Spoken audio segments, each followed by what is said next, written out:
In today's video, I'm going to teach you how to add videos Trello. We'll walk through a simple, reliable way to place a video right inside a Trello card's description so your teammates can watch it without digging around for links. This is quick to do, keeps your work organized, and makes your card much more informative. Start by opening a card on your board. You can use any existing card or create a new one. The process is the same. Opening the card brings up its detailed view, where you'll see the title at the top, activity and comments below, and most importantly for this tutorial, the description area in the middle. If you're choosing between multiple cards, pick the one where the video will add context, like a task brief, a demo, or a status update, so people immediately understand why the video is there. Next, click the description area to start editing. If it's empty, you'll see a prompt inviting you to add more detail. If there's already text, clicking it will open the editor. This is where the video link will live, and placing it here helps teammates see and play it right away.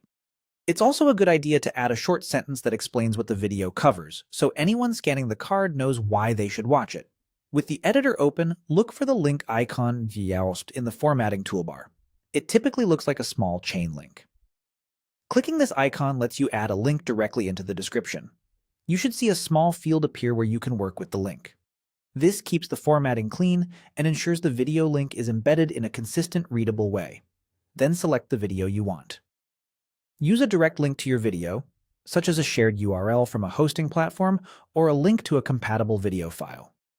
When the link is public or accessible to your team, Trello often generates a nice preview that can be played or opened quickly.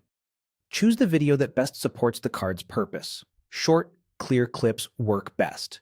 And confirm the selection so it's inserted into the description.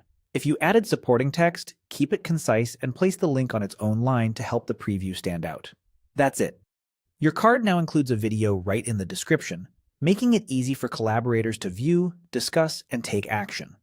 Keep your descriptions tidy, put the video near the top for visibility, and make sure permissions allow your team to watch it. Thanks for watching, and happy organizing.